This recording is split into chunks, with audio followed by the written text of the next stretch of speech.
Kenya has come a long way in dealing with imminent threats since it faced a major attack on the U.S. Embassy about 2.5 decades ago. But with the state dealing with this matter, attacks have kept coming, with the terror groups changing tack and using improvised explosive devices to target security agents manning the border with Somalia. Leila Mohammed spoke to religious leaders and security analysts to find out the state of the country as far as curbing terror and violent extremism are concerned. Images of police and military vehicles blown up to pieces in IED attacks along the border counties with Somalia have hit the headlines in the country since the beginning of the year. The frequency in how the Al-Shabaab militants have engaged in their quest to cause terror and fear is a matter that many have expressed their reservations over. Even with this in mind, many have noted the move by the state in counter-terrorism and the number of attempted threats that intelligence has enabled security agencies to thwart. The citizen feels, if these people are able to attack our security officers, what about us who are not trained to take care of ourselves? What about me and you who do not have any arms, who do not move around in armored vehicles and the rest? So we feel that we are more vulnerable.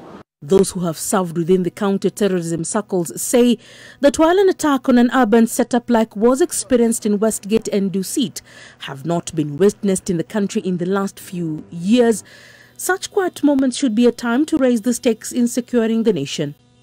We should not let down our guard at any one time. The other thing that we need to address, Leila, corruption. And let me tell you, everybody knows that we are corrupt. And that includes our security agencies, and that they can be corrected. Poverty, a feeling of being marginalized, discrimination and historical injustices have enabled violent extremism to be attractive to many young people, not only here in the region but also on a global scale. Violent extremist groups are radicalizing our youth. Is make sure that they take, they easily get those who are frustrated. So children who are frustrated, children who do not go to school, children who feel left out and discriminated, they become a very easy target for violent extremist groups to radicalize.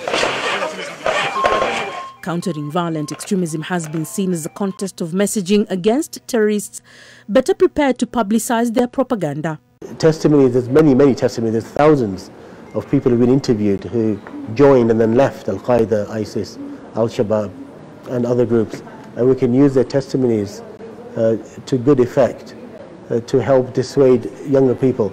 So it's a constant battle because the terrorists put out propaganda videos, almost on a daily basis, and we need to do the same actually, almost on a daily basis, put out better propaganda, if you like, or better ideas, which will ultimately defeat this threat. Usama Hassan, an analyst at the Tony Blair Institute for Global Change in the United Kingdom, himself once a fighter in the mountains of Afghanistan in the early 90s, has given his thoughts on how governments in the modern day need to deal with violent extremism. And it's gone to new levels with the internet, etc. That's why there's still such a threat of terror.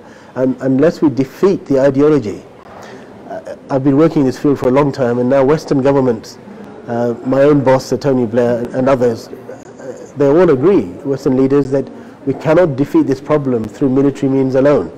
Military action is part of the solution, but it must be done carefully in a targeted way to not make the problem worse. Usama, who has his roots in Kenya and has worked with young people in anti-terror campaigns, goes on to add that communities need to be educated more and more about the reality of radicalization into violent extremism, its impact on communities, and how best to cut off reasons that fuel the vulnerability of recruits. Leila Mohammed, NTV.